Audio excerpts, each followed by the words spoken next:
Welcome back to the pod. Happy New Year. Happy New Year. It feels weird to say that because we're recording before Christmas, but we are futuristically thinking here. So when you hear this, listeners, it will be the new year. In which case, a Happy New Year will be warranted. Absolutely. Absolutely.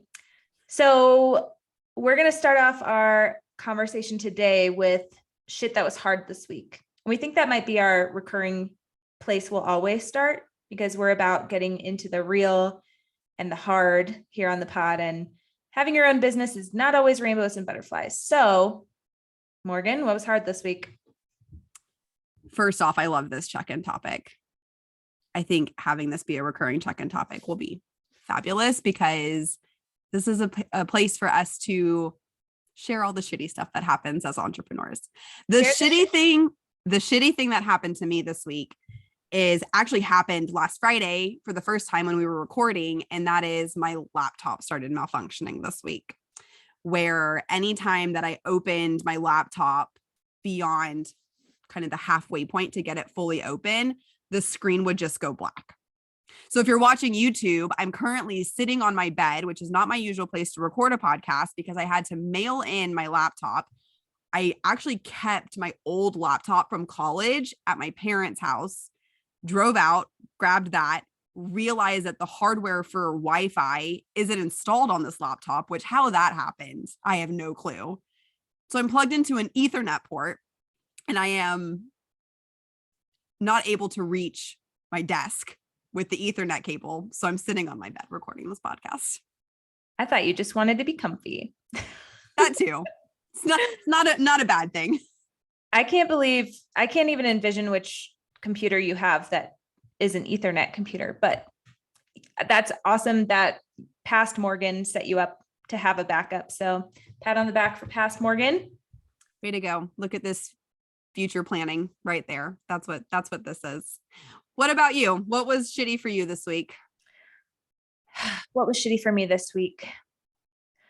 I was trying to think as you were talking, which is hard because one track mind, but I think it's more of what's coming after the holidays that's going to be hard. And that's really on my mind. So we're in a lot of transitions at my group practice, Nourished Colorado. And one of the big ones we're doing right now is switching EHRs, electronic health record. And I think I always underestimate how much time and space different transitions need. And we're in it right now. And me and my assistant are kind of like, fuck. We're going for that January 3rd start, which is the first Monday in January. And it is currently the 23rd that we are recording. So basically after the holidays, that was going to take up a lot of my capacity and time. And I'm kind of just in like a little bit of a dread state about it, but it's going to be fine. And if that's the worst thing that is on my mind this week, it's not a bad week. That's a pretty big undertaking though. I could see why that would not feel very fun right now. Literally, I've been thinking about it since July and I was like, fuck, we got to wait for a new year or else it's just going to be a mess. And then it's like, oh no, it's going to be a mess either way. So sending all the good vibes your way. Thank you. Thank you. But not to be too much of downers, because what we're here to talk about today is giving you a pep talk for the new year, you bosses. Yes, we have 4 tips to start the new year off with the bang for entrepreneurs. And before we dive into those, we want to give a disclaimer of this is to encourage you. We're your coaches. We're bigging you up right now. It is not to make you feel guilt or shame if you don't feel prepared for the new year, or the shoulds you might be saying to yourself about like, if I would have done this, then by the new year I could do this, because any day, any week can be a fresh start or a launch or anything you need. And we just want to record you an episode that, whether it's in the new year or somewhere down the line when you're trying to start something, you can come back to and know we're here for it. And we got some tips. Yeah, we do. Yeah, this is 4 tips for starting the new year, or literally anytime you need to hit the restart button, refresh button. Yes. Awesome. Let's dive into it. So the first tip that we want to share is challenging the idea, the self-limiting belief that if someone else is offering a similar service or product that you then should not offer that. Ooh, that's a good one. Tell us why you picked that. Yep. I picked it because I feel like in the niche that we're in, we would all consider ourselves weight inclusive clinicians. And whenever you start seeing other people, mainly on social media, but also if you're checking out other people's websites or networking with them, it's really easy to fall into that comparison trap of, well, so-and-so already has a group or already has a practice and niche where they're working with high school athletes. And I really love working with them, but someone's already doing that. So I don't need to be doing that. And I think that is just, I don't even think, I know that that's not the case, because every single one of us have our own lived experiences, our own education, our own continuing education, our own knowledge that we bring into session that is going to make you the right fit for certain clients, and not someone else who from the outside looking in is doing the same thing as you. And one of my favorite examples to give with this that so we can zoom out and not be so in our own industry is looking at the industry of wedding photographers, because there are so many wedding photographers out there. And if you have had to choose a wedding photographer, or when you're thinking about choosing a wedding photographer, if you ever get married one day, you're going to be attracted to someone that has verbiage that you like, style that you like, an office or packages that you like. Maybe they're really well known for travel and you want to have a destination wedding. There's so many differentiating factors between those photographers that you're going to be attracted to one of them the most. And the same thing happens for our industry as dietitians, therapists, physicians, psychiatrists, whatever we're in, that we have our own unique things that we're bringing to the table. Absolutely. And I like that you're specifically naming the fears that you hear from people or could imagine that they have. And when I think about these things, I encourage people to think logically. And sometimes that's like with data and numbers. So even if somebody's doing your niche, they're in the same town as you, they're taking the same insurances as you. Literally, if you're a clinician, a PT, any kind of helping professional, you literally only have the capacity to take so many clients. And I would say if you're a clinician, average is like, if you're only doing clinical work, 23 to 24 a week. That leaves a whole host of other people that need care and support. And so it can't just be one clinician that has that one specialty that everyone goes to. It doesn't make any sense. It's not realistic. The wait list would be so long. And you yourself have something incredible and different to offer. And you just got to start. You just got to do it. Absolutely. From a branding perspective, since that's kind of my niche, I would say this is one of the benefits of having what I like to call an ideal client avatar, which the way that I like to describe it is a character in a movie that you build out. Name them, give them a personality, give them pain points, give them a social life, give them their family life, and being able to envision the other person on the side of the screen that's interacting with you whenever they come across your marketing material.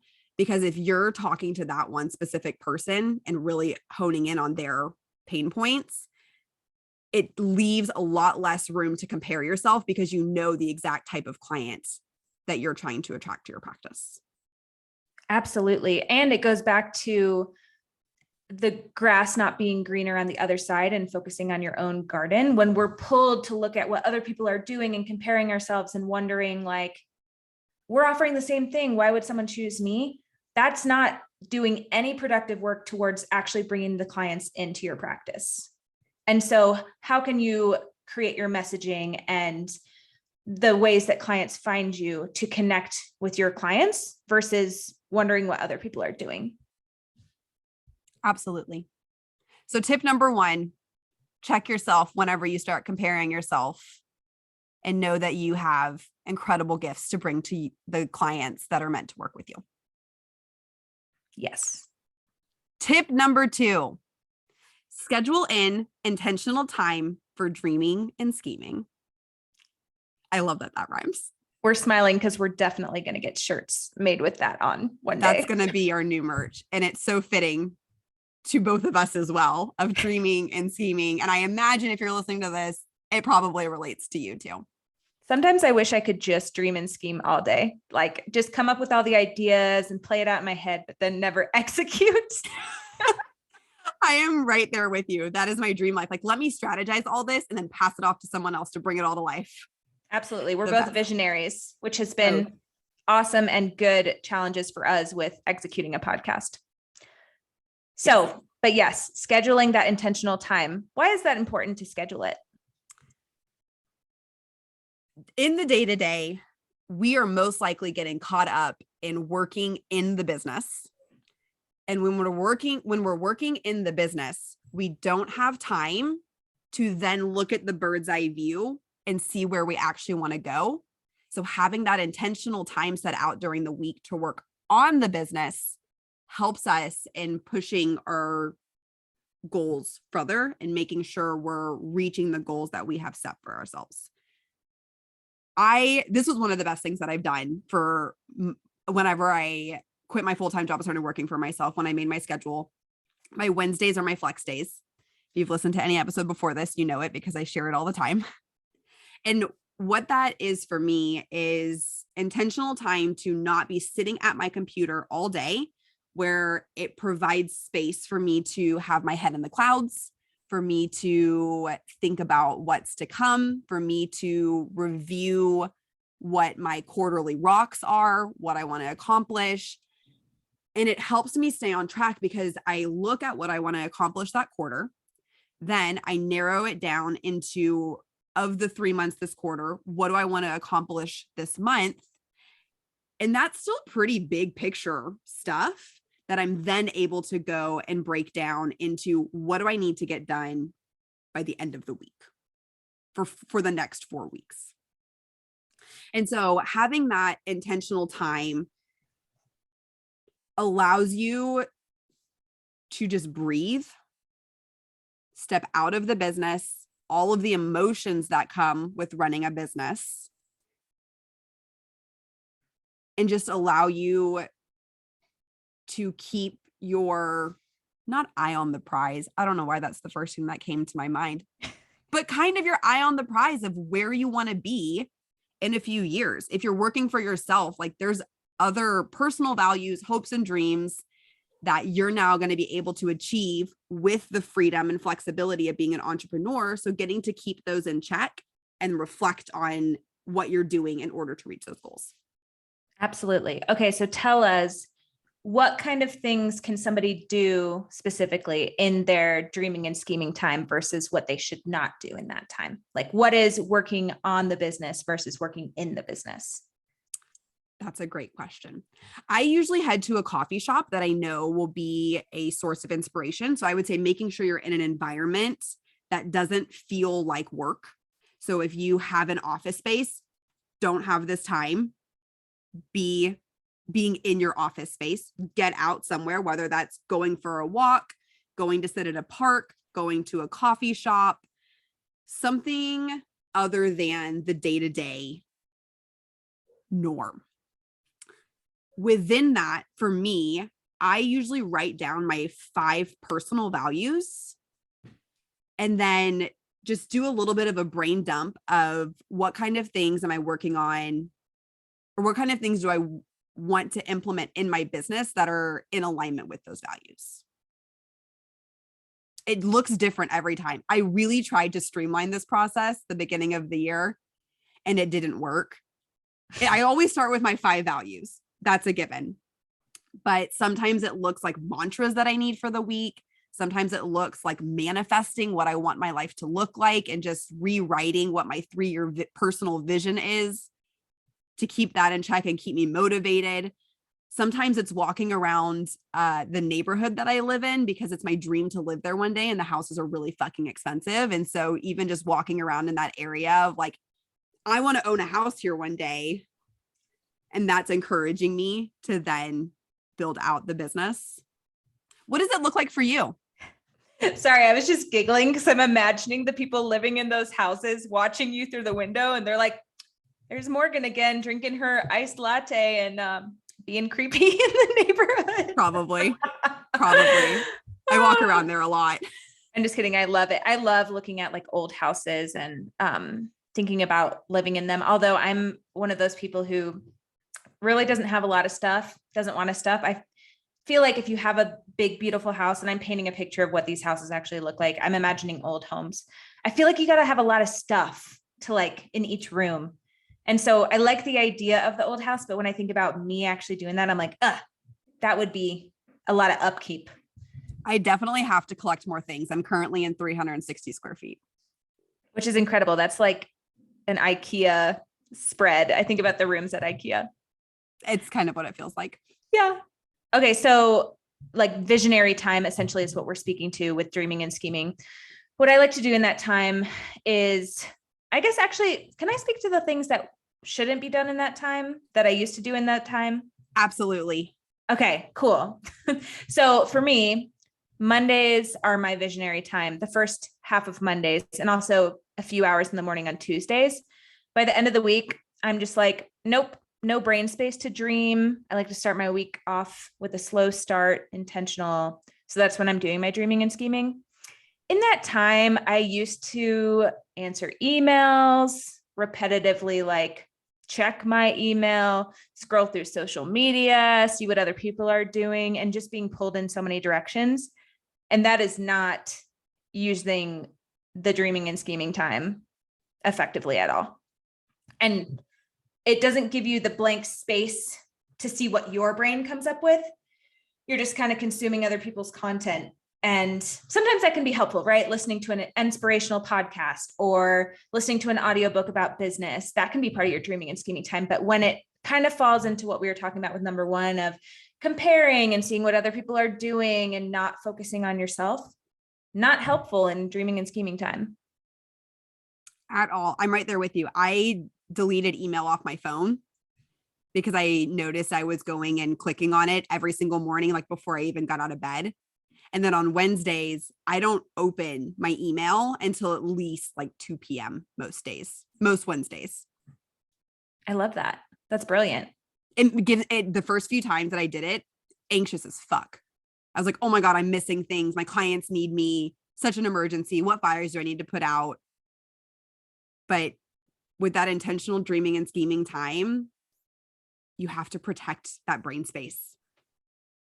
Absolutely. I think it's so helpful that you named how hard it is to do this. I feel that every morning when I'm like, I really shouldn't grab my phone and scroll through TikTok. And then sometimes it's just a very automatic, like pulling out my phone, scrolling, checking my email. And all of a sudden 30 minutes goes by and I'm like, oh, I feel like shit.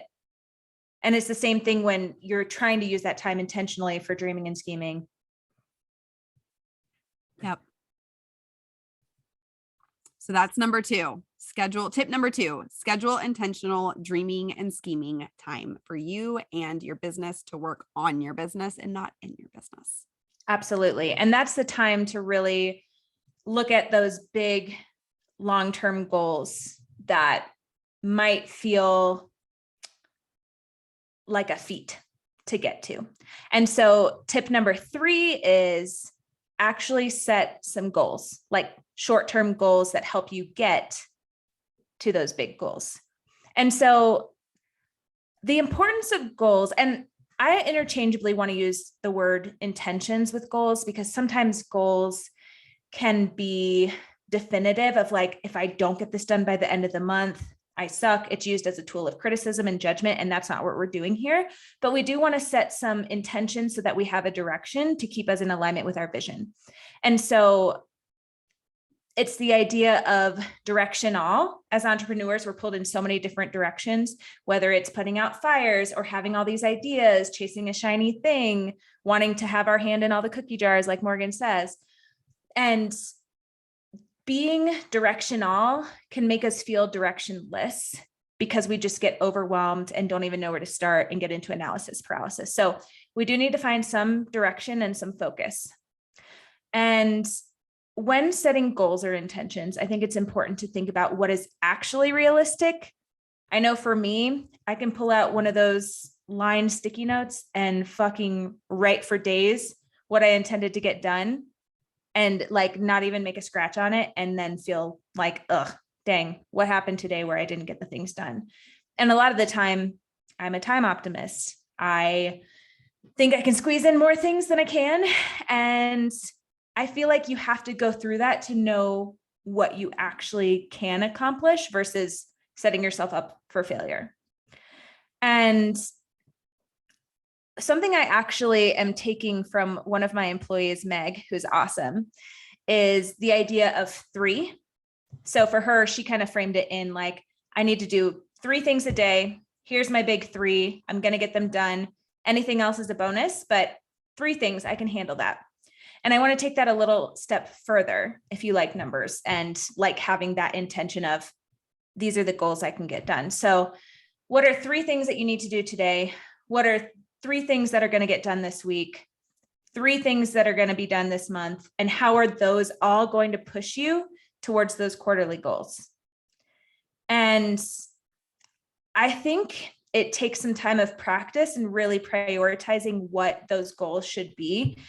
Because let's say you have like a big launch, you're going to launch an online course. That's your quarter 1 goal. Well, maybe the 3 things in a day are going to be like, I'm going to sign up for Teachable and I'm going to start the outline for my course. And that actually might be 2 really big things. But you'll decide over time as you're thinking about the different goals and steps that lead you to that vision.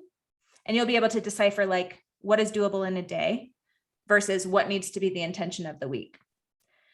And with goals, I'm actually going to pause because I see Morgan putting her face in here like, I have something to say. So Morgan, what's on your mind as I'm talking about goals? The thing that's on my mind when talking about goals that I have always felt but never know how to verbalize until you just said that is I feel like the daily tasks are those little micro tasks that everyone wants to write down and they feel so good when they cross them off because it's like quick little 5-minute wins. And if it is something bigger than that, maybe it's a weekly goal that you then break down into 5 smaller tasks that you get done Monday, Tuesday, Wednesday, Thursday, Friday. Oh my God. Yes. I love it. That makes sense. The goals each day are kind of the small tasks that lead you to the bigger goal. And then the goals that add up over the 4 or 5 weeks of the month are even taking you to a bigger goal and deciding what those small, like you said, 5-minute things are that can be done during the day that lead you to the week. Awesome. I also love it. So whenever I was using a paper planner, I was using the Full Focus Planner, and they outline it in a way where you have your big 3 that you get done that day, and then you can have the rest of your to-do list. And I will say, I feel like I always struggled because part of me is like, I want those big 3 to be the tougher things that I need to get done that day, the ones that are a little more time consuming. But then the days where I could wake up and each of my big 3 those days were 5-minute tasks, and I could crank those out in 15 minutes when my coffee was brewing and I started my day instantly checking off those big 3, made me feel a lot better and more productive the rest of the day. How do you function? How does that work for you? Well, I am still in process, and I think I'll always be in process of how to structure my goals. And that's why I'm excited for a new year. And that's why I was like, yep, got to add this to the list because this is something I'm really setting intention around with starting off the year right with goals, is actually figuring out what the big 3 even mean for me for the day and how I can be okay with if they do take me 15 minutes. Cause I almost feel that pressure sometimes of like, well, shit, if I did those 3 in 15 minutes, what else can I crank out today? But then fires come up during the day, other things need to be done, haven't vacuumed in 3 weeks, and there's like Bennett fluff everywhere. And, you just get pulled into life. And so I think the way I want to function is being okay with the long game and just getting that 3 in. Anything else is a bonus. Nothing else has to happen. And some days the 3 won't happen. That's just how it goes. That's how it goes sometimes. And the last part of setting these big three in whatever capacity feels good to you is add deadlines. And the reason I say this is what you might find is if you don't get it done, if there wasn't a deadline, it gets moved to the next day and the next day. And all of a sudden it's in the next month. And all of a sudden you're like, nope, can't do it this quarter. And then you push it off. And then you're like, oh shit, what did I do? And so when we have that deadline and the fire under us, that's when we can do beautiful work and actually get those intentions done. I'd even go as far to say, add the deadline and tell someone else about the deadline. Ooh, accountability buddies. We love accountability. Because I get into the bad habit where I set deadlines for myself while I'm in a space of being a time optimist. And then it's really easy in Asana, the task management software I use, to just go in and like push the date back a little bit. But whenever someone else needs something from me, or I've told someone I'm launching this on this day, it's much easier to stick to those deadlines. Yes. And you'll know the difference in the times where there can be flexibility of like, oh shit, I really had to prioritize this other thing. And then you'll see the times where you're like, yeah, I just kept procrastinating and I found myself in my inbox a lot that week and I kept pushing this off. Let me be curious about that and how I can hold myself accountable in a kind, curious, non-judgmental way. Or why you're procrastinating and if it's a project you actually want to work on. Ooh, yeah. Yeah. Cool. And this leads us to our last tip, which is stop getting in your own way.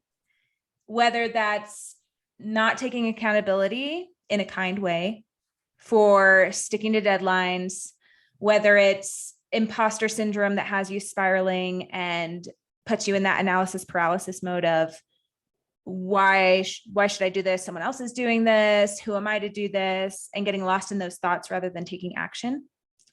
Getting in your own way can also look like not prioritizing, which is so easy to fall into that trap of not being able to prioritize with being pulled in all the directions. And that's where it comes back to looking at your big three, looking at your goals. And also stop getting in your own way with the criticism, the self-doubt, the judgmental thoughts, the shoulds, because that's just a distraction. And is it helpful? No. Whenever you find yourself going into any of those and getting in your own way, what have you found to be helpful to pull yourself out of that? I like that you're asking this question because you're assuming that I do feel this way and I get in my own way. And that is fucking true.